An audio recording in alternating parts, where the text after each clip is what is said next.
Magandang gabi po mga kaibigan. Sa gabi pong ito ay magluluto po tayo ng sarsyadong pampano. At ito po ang ating mga ingredients na gagamitin para sa ating pong sarsyadong pampano. Meron po tayong sibuyas at bawang, nor cubes.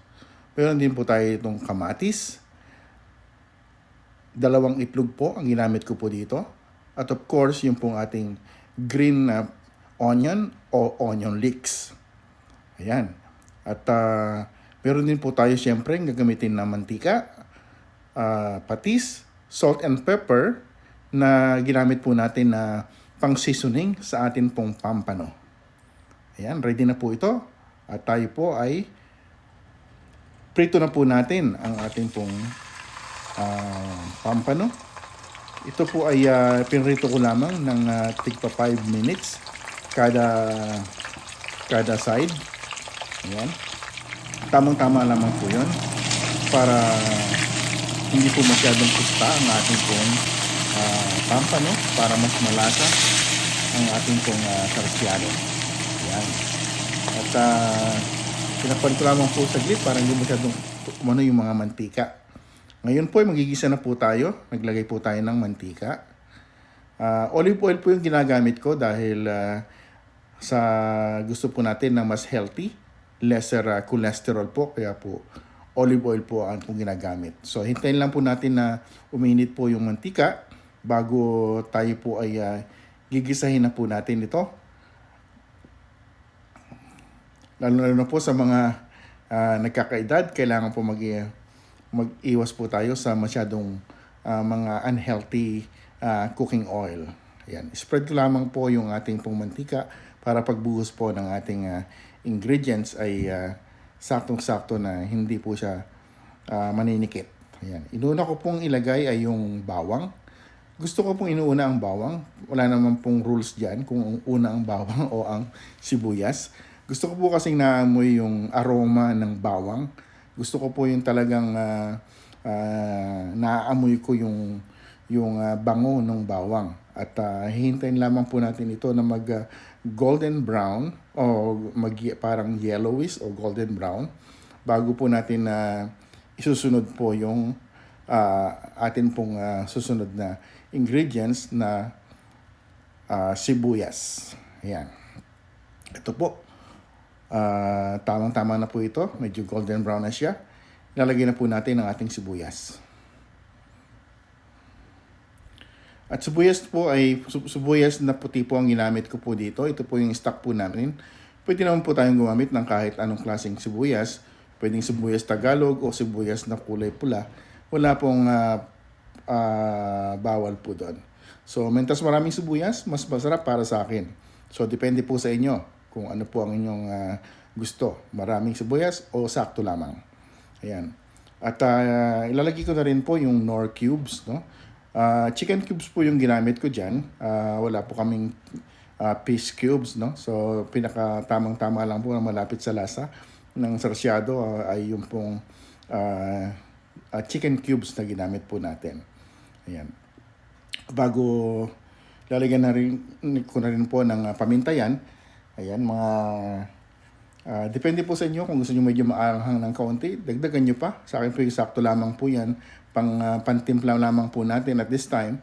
Bago mamaya po naman ay magdadagdag pa po tayo. So pagka po i-adjust na po natin yung lasa ng ating pong sarsyado.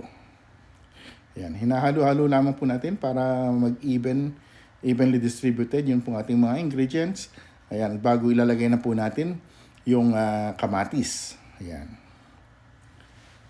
4 na pirasong kamatis po ang ginamit ko po dito. Yung mga medium size na kamatis lamang ang ginamit ko, 4 na piraso para po sa isang pampano. Ayan. Mas maigi po natakpan po natin para lalo pong madaling pong maluto yung pong kamatis. Ayan po mga kaibigan. Sa puntong ito ay pwede na po nating timplahin ang ating pong sauce o salsa. Maglagay po tayo ng konting patis, mga 2 tablespoon o 1 tablespoon.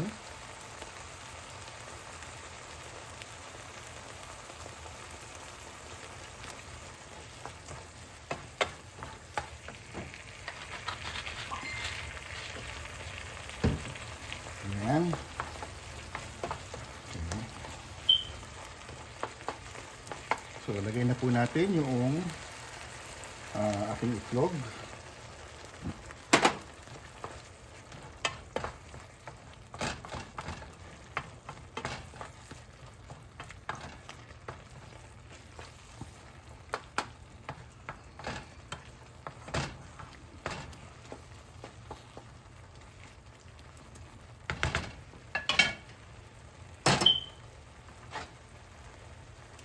Then, panghuli, lagay natin ang ating isda.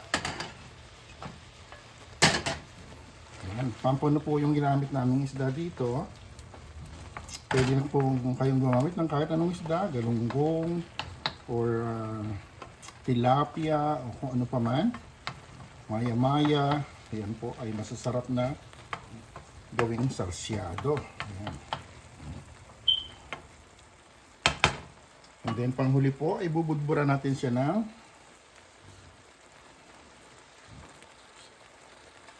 ayan po ang ating onion leek. Tatakpan ko lamang po siya ng mga 2 to 3 minutes. Then ready na po yan.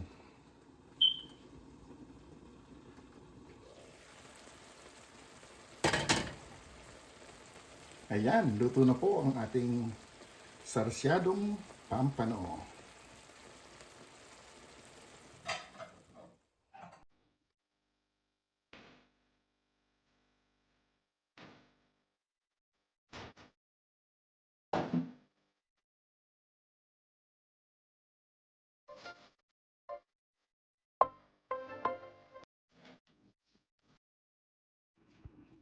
Wow, sarap nito.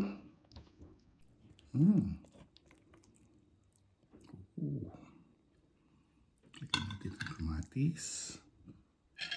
Yan. Tikman natin.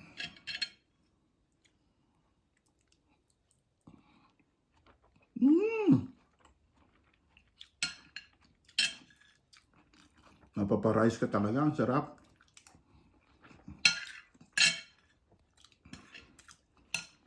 The best. Ito nga.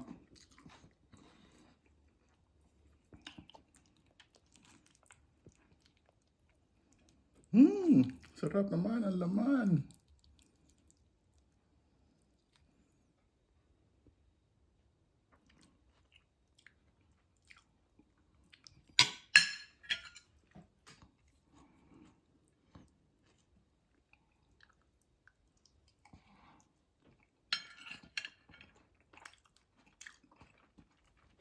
Ang sarap.